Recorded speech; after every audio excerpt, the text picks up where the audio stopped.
Focus of this video will be the draft command found right up here in SolidWorks. The draft command is going to let us add angles to some of our surfaces, basically adding a non-vertical edge where a vertical edge otherwise exists. In order to complete a draft, we need two pieces, which we're seeing highlighted here. First piece we need to have the neutral plane for the draft, and the second piece we need to select is we need to select the faces that we are looking to draft.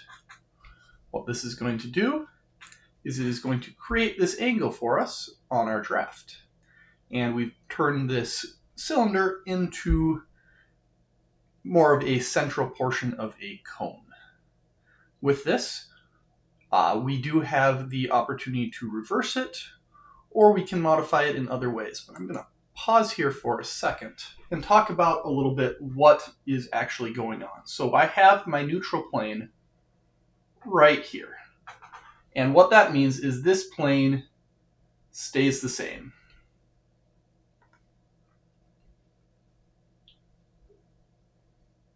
And then what I've done is I've gone over here and I'm messing with my direction. So initially my direction was saying that everything above it is going in, and if we actually happen to have something below it, it would start going out. Alternatively, what I have done here is I have flipped it, and such everything that is above here is going out, and everything below is going in. And we're going to go back a second just so that we can actually see that in this case. So going back a second, we can see that, you know what I'm going to do? I'm going to go ahead and draw this line in here because I've got the view nice and stationary. So if we look back at our piece here, we can see that that neutral plane, we've stayed exactly the same line length. And when we were going the other way, again, that neutral plane, we have stayed exactly with the same line length. So what I'm going to show you next is if we go through and we start to modify the actual plane that we are working with. So changing the neutral plane, I'm going to go ahead and select it up here.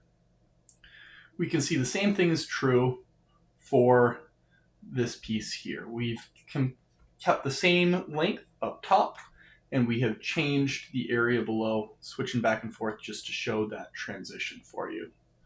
That is exactly the same. Now with this, this doesn't have to be used on cylinders. We can really use it on any face. So what we're going to jump to next is I can switch, and I've selected the two outside faces of this plane, and the result is that little rib that we have added. In this case, it wasn't done using the rib function, just using an extrude, but that rib has those angles added to it. I can select my overall face, and where this is nice is it's not going to modify that rib at all. It's going to ignore the rib, but just anything on that face, as you can see, is coming out.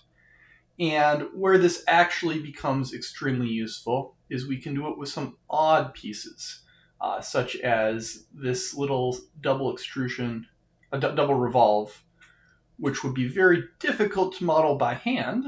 I would have to do a extrude with the angled piece and then a revolved cut. It would be difficult to do, but we now have this nice angled piece pretty naturally, and we have created a geometry that otherwise might be a little bit difficult. So that's the draft.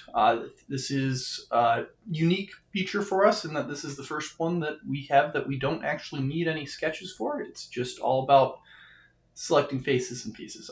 We don't actually need to use a face. You're welcome to use a plane or some other surface in order to do this. But yeah, this is the draft. Take care.